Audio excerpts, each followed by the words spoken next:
Me voy a sentar, permiso. El domingo pasado hablando acerca de la oración, ¿recuerda? Estábamos en el texto del Sermón del Monte, en Mateo capítulo 6, donde los discípulos le preguntan al Señor, enséñanos a orar, y Él va a mostrar un bosquejo acerca de lo que nosotros necesitamos considerar cuando vamos al trono de la gracia en confianza, como enseña el escritor de la carta a los Hebreos, porque estamos yendo a un Dios que es perfectamente santo y nosotros estamos yendo siendo aún pecadores. Y Él produce este milagro porque es un milagro el poder entrar en comunión con Él en el tiempo de oración. Y vimos todas esas cosas allá en Mateo. Y hoy día vamos a ver una segunda parte que básicamente vamos a contestar dos preguntas. Y leímos más temprano un texto en Crónica, no, en Reyes, en la historia de Salomón cuando él construye el templo de Jerusalén. Y es interesante porque él va a ser en un púlpito que edifica, se arrodilla delante de todo el pueblo y va a hacer una oración sumamente larga, pidiéndole al Señor que tenga compasión de ellos, que muestre siempre su gracia en ellos y que aún dice, cuando tu pueblo falle, perdónanos. Y es muy lindo leer esa oración, pero vamos a ver algunos detalles acerca de eso. Eh, ¿Estamos allá, Primera Reyes?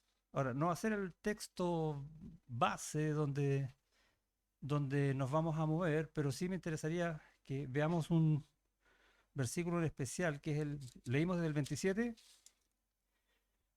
vamos al 25.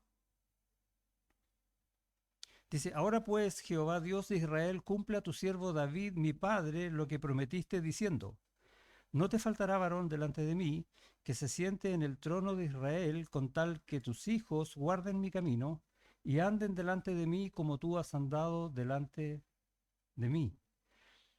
Ahora pues, oh Jehová Dios de Israel, cúmplase la palabra que dijiste a tu siervo David, mi padre. Y así comienza la oración. ¿Qué es lo que notan ustedes allí, en esa oración? ¿Qué le está pidiendo un hombre pecador a un Dios santo?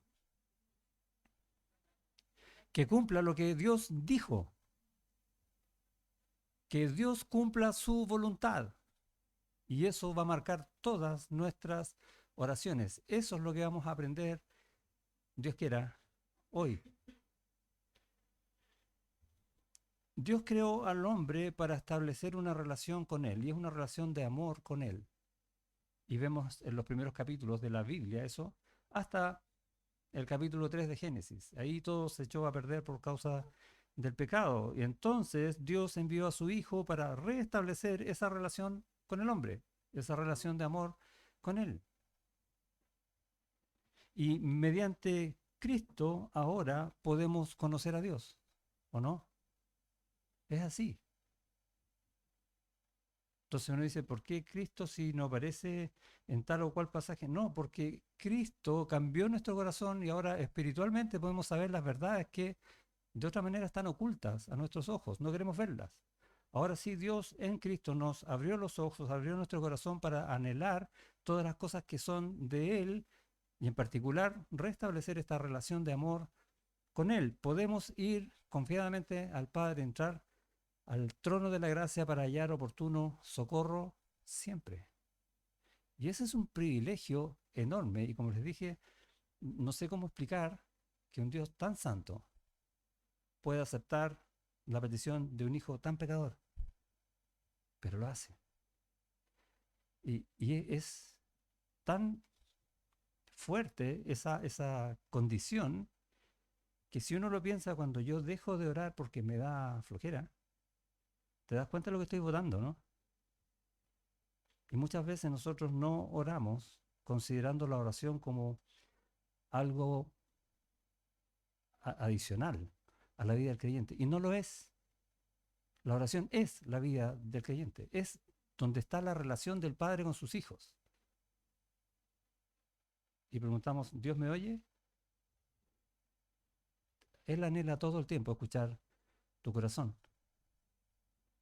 Y nosotros a veces no no le damos la importancia que eso realmente tiene en nuestras vidas.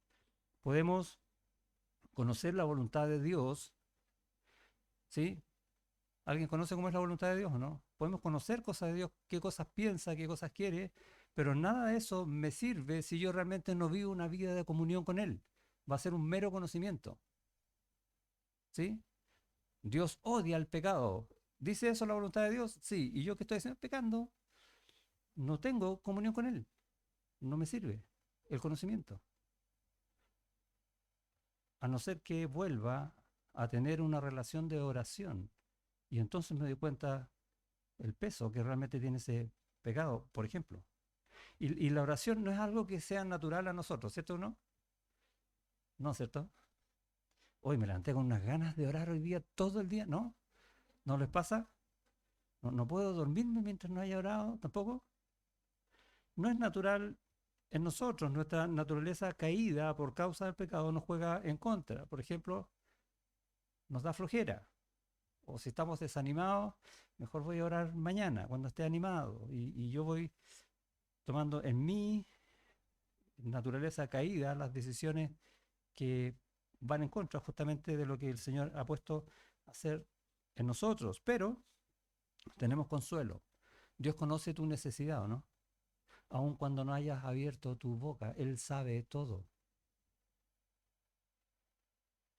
Él sabe lo que necesitas, sabe cuáles son tus anhelos. Y no solamente los sabe, sino que también Él provee. Aun cuando tú no hayas abierto tu boca, ¿no? Tienes trabajo, tienes familia, tienes sustento, tienes todo para poder estar bien con el Señor. Es más, también tienes una guía, es increíble, pero el Señor además te provee una guía para que tú puedas ir a Él en oración. En Romanos 8, y hemos leído este pasaje, dice, y de igual manera el Espíritu nos ayuda en nuestra debilidad. Conocemos todo ese pasaje, ¿no? Es increíble, Dios está diciendo, sí, yo sé que a ti te cuesta orar, dice, en nuestra debilidad, dice eso, ¿no? De igual manera, el Espíritu nos ayuda en nuestra debilidad, pues ¿qué hemos de pedir como conviene? No lo sabemos. Pero el Espíritu mismo intercede por nosotros con gemidos indecibles. Más, el que escudriña los corazones, Dios, sabe cuál es la intención del Espíritu porque conforme a la voluntad de Dios intercede por los santos. ¿Sabes lo que está diciendo? ¿Tienes problemas para orar? Lo sé, eso dice Dios. Yo sé que te cuesta, yo te voy a ayudar, te voy a dar lo que necesitas, pero no solo eso, te voy a mover a orar y te voy a guiar en el cómo, en qué conviene que pidas. ¿Y qué dice él que conviene que pidas? ¿Sí? Vas a orar hoy día en la tarde y ¿qué vas a pedir? ¿Sabes o no? Deberías saber lo que dice el texto. Dice conforme a la voluntad de Dios. Vas a pedir según las cosas que Dios quiere, en todo lo que Él ha puesto en ti, en todos los propósitos que Él está cumpliendo para Él, por medio de ti, en cómo Él te va a usar. De esa manera vas a orar. Escuchábamos recién al hermano Carlos, ¿no? Tuvieron un tiempo grande de oración porque no sabían qué hacer, cómo resolver un problema. Y Dios fue guiando a obtener las respuestas. No les cayeron las respuestas con unas luces del cielo, no. Las respuestas las tomaron ellos mismos porque Dios los guió a eso, por tomar un testimonio reciente. Pero todos tenemos testimonios de esas cosas, de cómo el Señor nos guía a pesar de nuestra debilidad. ¿Necesitamos orar?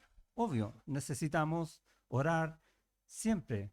Lutero, por ejemplo, oraba 1 hora al día. Y él decía eso, yo oro 1 vez al día, pero cuando tengo días que son sumamente ocupados, oro 4. Esa es la importancia de la oración. Si Dios siempre nos lleva a hacer su voluntad, o si quieres, digámoslo así, si Dios siempre hace su voluntad, ¿o no? Hace siempre su voluntad, ¿o no? Tenemos dos preguntas entonces, y es lo que queremos resolver hoy. ¿Para qué orar? ¿Sí? Él hace su voluntad. ¿Para qué vamos a orar? Y la otra pregunta es, ¿cambia algo la oración? ¿Se han hecho esa pregunta, no? Aquí lo vamos a ver. Si le preguntamos a Dios de qué sirve orar, Él nos va a decir, mira la historia de Pablo. Pablo oraba, ¿no? Mira la historia de Pedro. Mira a Salomón. Leímos el texto recién de lo que Salomón entendió. Nos va a decir que la oración es esencial para sus propósitos. Esa es la respuesta que nos va a dar Dios. Pero si Él hace su voluntad, sí, pero por medio de nosotros, por medio de sus hijos. Y de alguna manera, Él une su voluntad, que es eterna, que es perfecta, que es inamovible, con la oración de los santos. Y así Él obra. Así Él quiso hacerlo. Pablo oraba, recuerda que le dice, mira a Pablo, eso nos va a decir Dios. ¿Y qué vamos a ver de Pablo? Que Pablo tenía un aguijón en la carne y pidió 3 veces al Señor que se lo quitara, ¿sí o no? ¿Cuál era la voluntad de Dios? Sí, te lo voy a quitar, hijo mío. No. ¿Cuál era la voluntad de Dios? Yo quiero que tengas ese aguijón. ¿Por qué? Ese es otro tema. Dios tiene propósitos. Y se los dijo. Porque en ese aguijón tú permaneces débil. Y en tu debilidad mi poder se manifiesta. Y Pablo lo entendió. Y dejó de pedir. Porque obtuvo la respuesta de la voluntad de Dios. ¿Cómo obró Pablo en su vida respecto de las cosas de Dios? ¿Qué cosas hizo Pablo en nombre de Cristo? Es tremendo, ¿no? Actuó con un poder que tú no lo ves en otro, quizás. ¿De quién era el poder? De Dios. Dios mostró su poder, mostró su gracia, mostró salvación, mostró muchas cosas, una enseñanza que llega hasta los días de hoy y que es eterna, usando a Pablo. ¿Por qué? Porque trabajó en la vida de Pablo de esa manera para enseñarle que su poder se perfecciona en la debilidad de su hijo. Dios cumplió la voluntad y respondió la oración.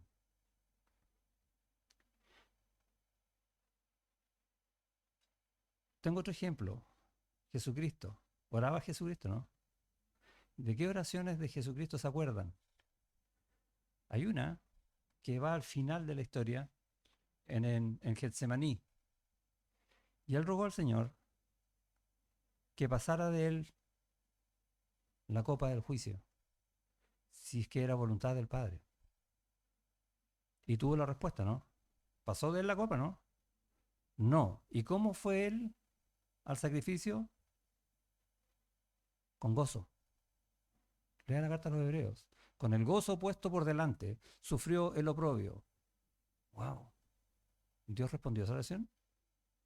Totalmente. ¿Por qué? Porque estaba en la voluntad de Dios que su Hijo fuera a la cruz, muriera por tus pecados, recibiera la ira de Dios por tus pecados, para después triunfar en victoria habiendo pagado ese precio y resucitar al tercer día para darnos vidas y conformar hoy día su iglesia. Esa era la respuesta de la oración de Jesús, ni más ni menos. Pero ¿qué hizo el Señor? Oró, ¿no? Oró y le caía sudor como sangre. Oró de una forma que quizás nunca nosotros hemos orado, para hacer la voluntad de Dios. ¿De qué sirve orar? Para que Dios cumpla sus propósitos. Y lo vemos en ese ejemplo magnífico del mismo Señor. Ahora, el Señor mismo en Getsemaní, en esa misma instancia, le va a pedir a Pedro que ore. ¿Se acuerdan o no? Velad y orad para que no entréis en tentación. La carne es débil, pero el espíritu está dispuesto. ¿Y qué hizo Pedro? Le cayeron gotas de... No, dice que se durmió, no oró. Y le pidió varias veces, Y Pedro no oró. Y antes el Señor le había dicho, Satanás me ha pedido para zarandearos, pero yo rogaré por ti para que tu fe no falte. El Señor oró. Pedro no oró. ¿Y qué hizo Pedro? Falló y lo negó 3 veces. Velad y orad para que no entréis en tentación. ¿Cuál es la voluntad del Señor en la oración? Lo está diciendo, ¿no? ¿Y qué pasó cuando uno no ora? Cae en la tentación. ¿Tenemos que orar o no?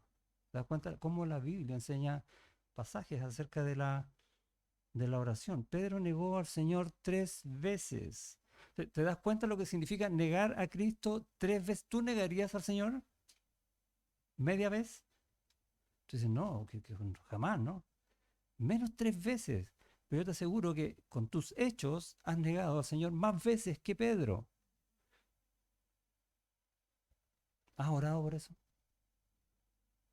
Tenemos que aprender mucho acerca de la oración porque conocemos cuál es la voluntad del Padre. De esto aprendemos algo acerca de la oración, obvio, que está íntimamente relacionada con la voluntad de Dios. Dios va a hacer su voluntad por medio de nosotros. Es un privilegio, no merecido, pero Él quiso que fuera así. Usarnos a nosotros para llevar a cabo sus propósitos en este mundo. Salvar gente, por ejemplo. Mostrar la gloria de Cristo. Mostrar el amor del Señor. Si os amáis unos a otros, entonces conocerán que sois mis discípulos. ¿Sí?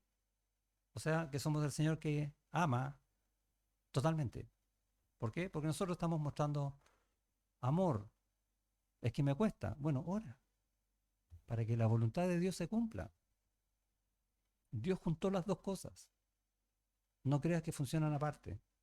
Es que yo quiero enseñar en la iglesia. Ora para que la voluntad de Dios se haga en ti. No sacas nada con estudiar 1.000.000 de años y saberte todas las cosas y pararte en el púlpito y enseñar si no has orado porque no has visto cuál es la voluntad de Dios. Sin embargo, muchos hacen eso. Y usé un ejemplo de enseñar la palabra, puede ser lo que sea. Que sea el Señor obrando en ti. Para eso es la oración. Él va a cumplir sus planes. ¿Sí? Y eso responde a la pregunta, ¿por qué orar? ¿Por qué? ¿Por qué tenemos que orar? Porque Dios se agrada de eso. Dios usa a su pueblo. Dios obra por medio de corazones sometidos a su voluntad. ¿Y por qué más tenemos que orar? Porque lo manda, ¿o no? Orad sin cesar. Primera a los Tesalonicenses 5:17. Se lo saben de memoria el versículo que es cortito. Y es tan cortito que se nos olvida. Orad sin cesar y dejamos de orar. Esa es la voluntad de Dios, ¿o no? Y si Él lo manda, tenemos que ser obedientes. De eso Él se agrada. Pero somos desobedientes y tendemos a dejar de orar. Si somos desobedientes, ¿cómo entonces podemos estar en comunión con Dios? Que alguien me lo responda.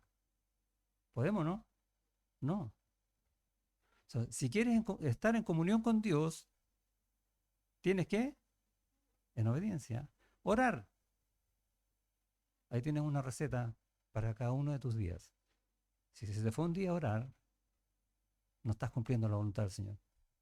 Ni lo estás agradando, ni estás obedeciendo, ni estás en comunión con Él. Así de importante es la oración. La otra pregunta es, ¿cambia algo la oración? ¿Sí? La oración tiene poder. ¿Han escuchado eso, no? ¿Y si hacemos una cadena de oración? ¿Cambia algo? La respuesta es, depende de cómo lo mires. Vamos a ver eso. En general, nosotros no pedimos, y si pedimos algo, lo pedimos mal. En Santiago, esa carta que es muy exhortativa, va a decir, codiciáis y no tenéis, matáis y ardéis de envidia Y no podéis alcanzar, combatís y lucháis, pero no tenéis lo que deseáis porque no pedís, porque no oramos. Y queremos tener las cosas y anhelamos. Siempre doy el ejemplo de las vacaciones, no sé por qué. Y quiero mis vacaciones y no pedí. ¿Y por qué vas a tenerla entonces? Esa es un poco la idea que está diciendo Santiago, de una forma mucho más fuerte. Codiciáis, ardéis de envidia, combatís y lucháis, y no tenéis por qué no pedís. Ahora, ya, voy a pedir. ¿Qué dice? Pedís y no recibís. Entonces, ¿para qué? Ah, sigue leyendo. Pedís y no recibís porque pedís mal, para gastar en vuestros deleites.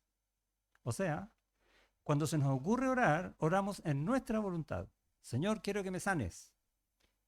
¿Sí? ¿Por qué? Porque estoy enfermo y me siento mal. ¿Sabe el Señor eso, no? Entonces, ¿por qué permitió que te enfermeras y te sintieras mal? Po?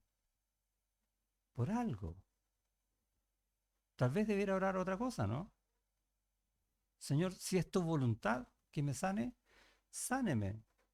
Y si no, le han agregado ese, y si no a la oración, y si no quieres sanarme, cumple mi voluntad. ¿Qué sé yo cuál es? Pero yo estoy en tus manos.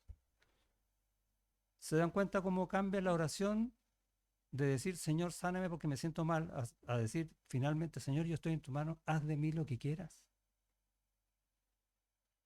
Hay dos corazones ahí, ¿no? Solo con ese ejemplo, ¿qué creen ustedes que cambia la oración?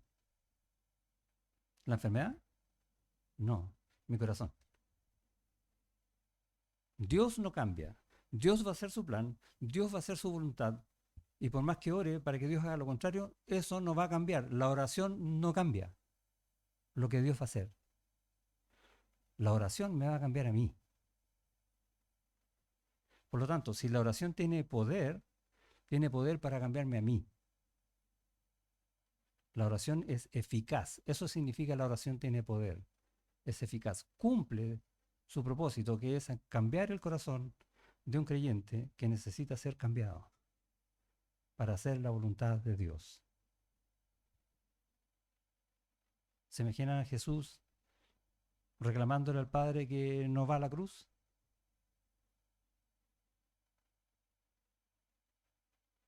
¿Dejando de hacer la voluntad de Dios? No, no estaríamos acá, no. Ni entenderíamos la Biblia, ni nada. Estaríamos derecho al infierno. Si es así de importante, nosotros también tenemos que orar pensando en que el Señor va a obrar en mi corazón por medio de la oración. No importa cuál sea la respuesta. ¿Por qué?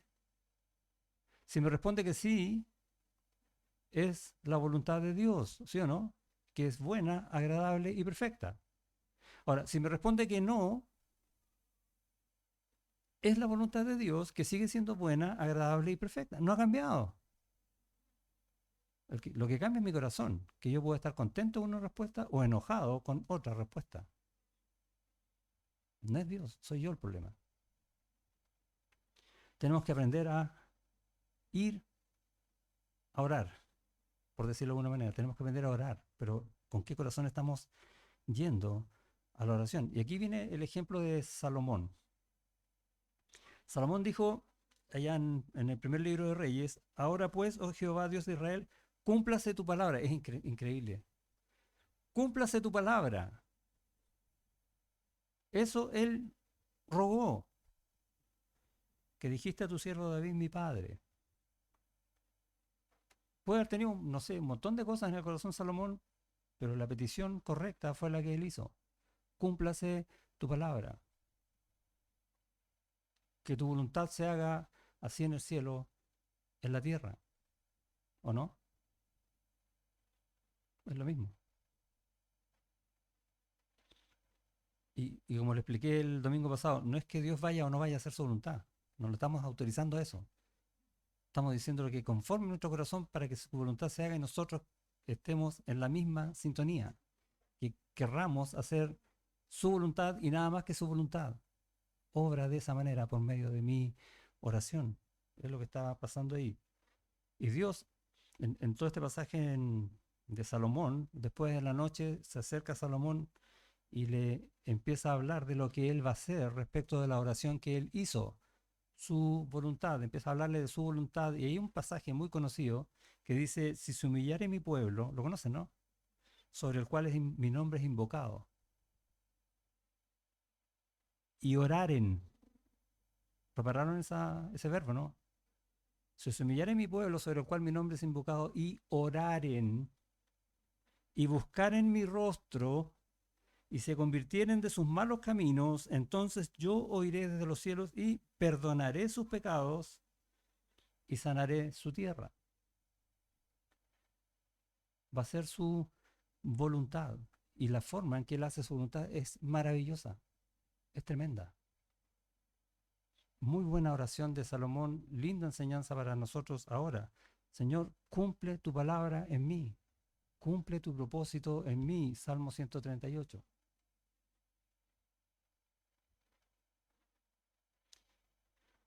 ¿Y qué de nuestros anhelos o necesidades? Esa es la otra pregunta, ¿no? Dios las conoce, ¿o no? Y Dios las sustenta, las que Él sabe que son mejores, que son buenas. Mas buscad primeramente el reino de Dios y su justicia. Ora, y todas las otras cosas os serán añadidas. Él las provee, ¿o no? Como vimos el domingo pasado, el pan de cada día, dánoslo hoy. Y no estamos pidiendo que nos dé pan.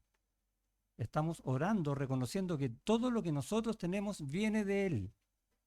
Él lo da. No es esa nuestra preocupación. Nuestra preocupación es reconocer que viene de Él. Para eso sirve orar. Y sea lo que sea que esté pasando en tu vida, sea bueno, sea malo, sea doloroso, sea terrible, sea una tragedia, todo lo vas a poder en Cristo porque Él te fortalece por medio de la oración, ¿o no? Pablo lo tenía claro. Y Pablo dice esta verdad cuando él estaba preso e iba a ser muerto. No importa, Él me fortalece. Esa es mi oración. Que haga su voluntad. Se parece un poco a la oración de Jesús en Getsemaní, ¿no? Y debería parecerse, o nuestras oraciones deberían parecerse mucho a esas. Oramos diciendo, Señor, tengo que ir a donde tenga que ir, ojalá no me pase nada, que el Señor me cuide en el viaje. Y es una buena petición, ¿sí? Pero ¿y si mueres? ¿Se equivocó el Señor? ¿No escuchó nuestras oraciones? ¿Qué pasó? ¿Cumplió su voluntad o no? Él está haciendo un plan que nosotros no vemos. Nosotros conocemos la voluntad de Dios en general, pero la forma en que Él la ejecuta es inescrutable, no tenemos cómo saberlo. Está la iglesia creciendo en Jerusalén y vienen un día y toman preso a Jacobo y a Pedro. Y mataron a Jacobo y tomaron preso a Pedro. ¿Y por qué no al revés? Nosotros no tenemos cómo saber eso. Está en los designios de Dios para que Él cumpla su voluntad. Y Él está con esos actos haciendo muchas otras cosas que tampoco nosotros vemos. ¿Por qué vamos a obligar a Dios a que yo no muera? Mata a Jacobo, pero a mí no. Es otro Pedro, ¿no? No. ¿Y si muero? Señor, quiero vacaciones. Conversaba con un hermano unos días atrás esto, ¿no? Y voy de vacaciones y tomo el avión y voy al extranjero y resulta que el avión se cayó y morí. ¿De qué sirvió mi oración? Esa es la forma en que nosotros humanamente vemos las cosas de Dios y no se ven humanamente. Las cosas de Dios son divinas.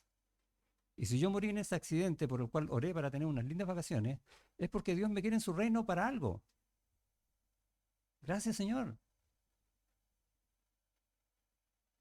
Dame esto. Y si no, tenemos que incorporar esas cosas a nuestra oración para que se haga siempre su voluntad. Señor, cumple tu palabra. Y mi corazón va a estar absolutamente cambiado luego de un tiempo, te lo aseguro. Más y más a la forma de Cristo. ¿Y no es eso lo que Dios está haciendo con cada uno de nosotros? Que nos salvó para predestinarnos para ser hechos conforme a la imagen del Hijo.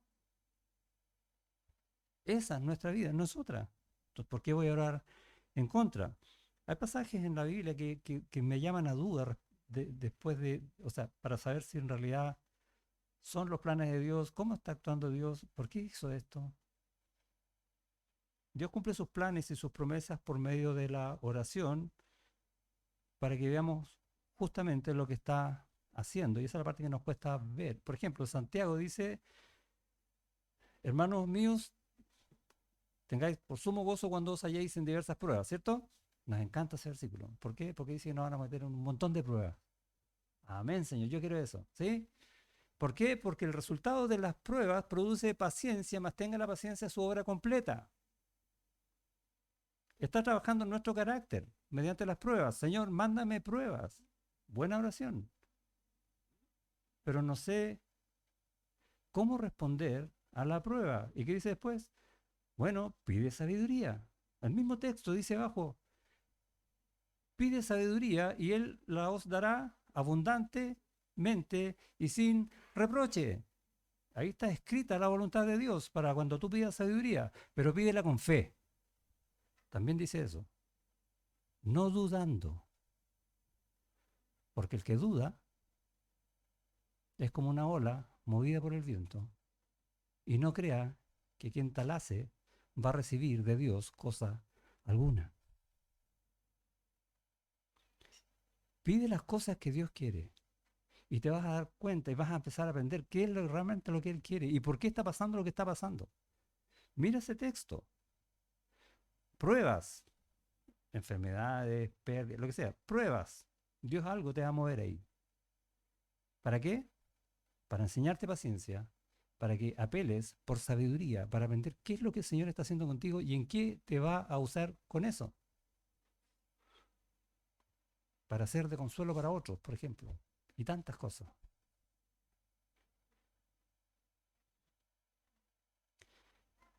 Ahora, a veces yo leo la Biblia pasajes que dicen que Dios cambia de parecer. Pues yo digo, la voluntad de Dios no la va a cambiar. Pero ¿cómo la Biblia dice que sí? ¿Dónde dice que sí? Hay varios pasajes. Por ejemplo, ¿se acuerdan del rey Ezequías? Que iba a morir. Estaba en el tiempo de Isaías. De hecho, uno puede ver esta historia en Isaías en los capítulos 36 al 39, que es como un preludio ahí. Eh, Aparece también en Segundo Reyes capítulo 20. Isaías le informa que de parte de Dios vas a morir.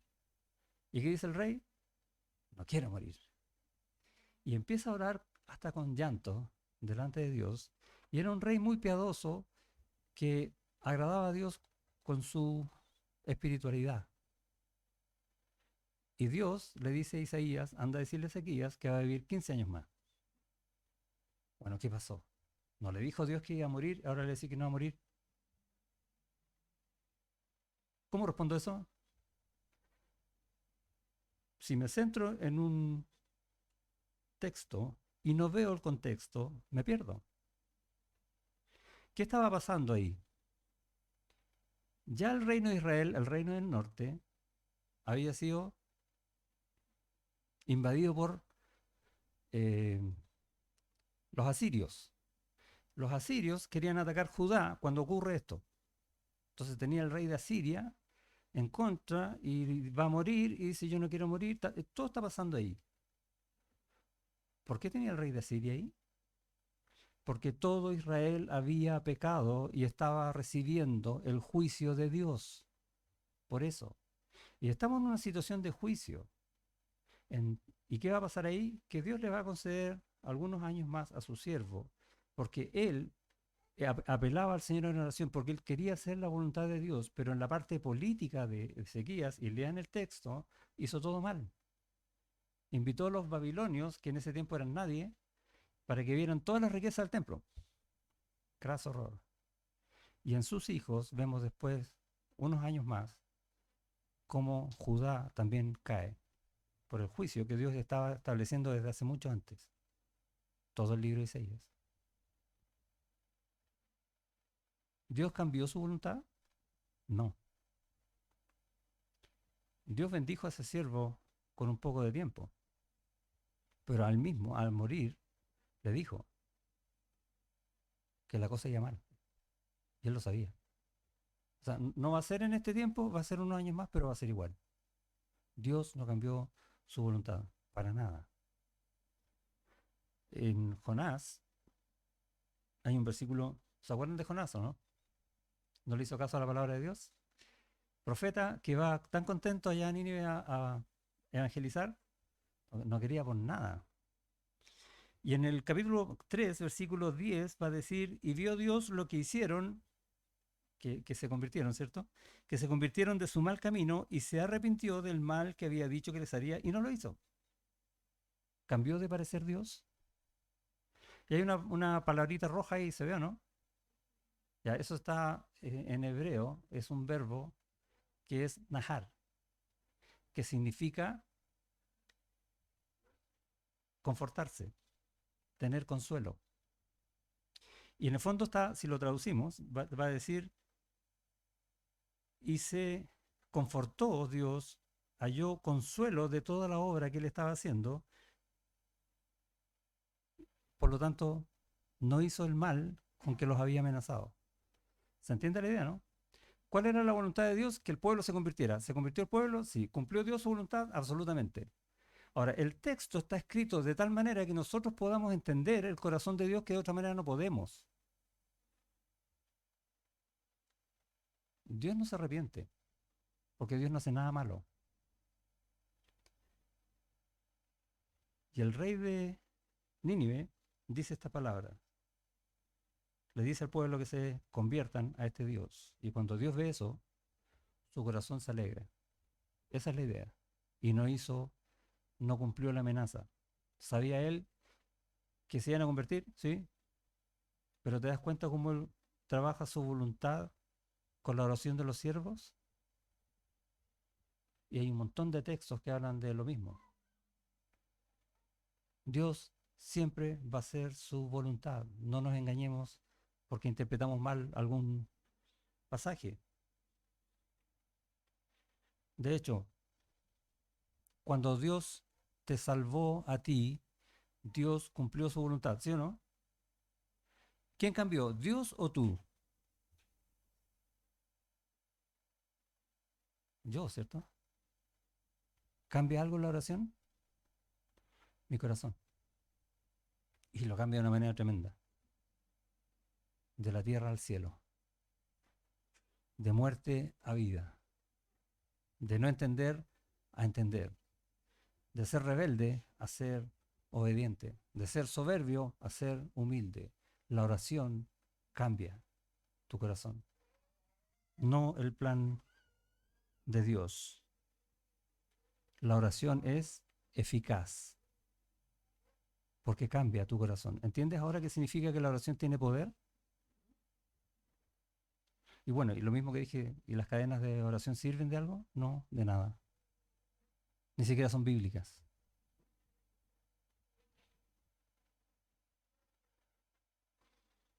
Hay mucho más que decir acerca de la oración.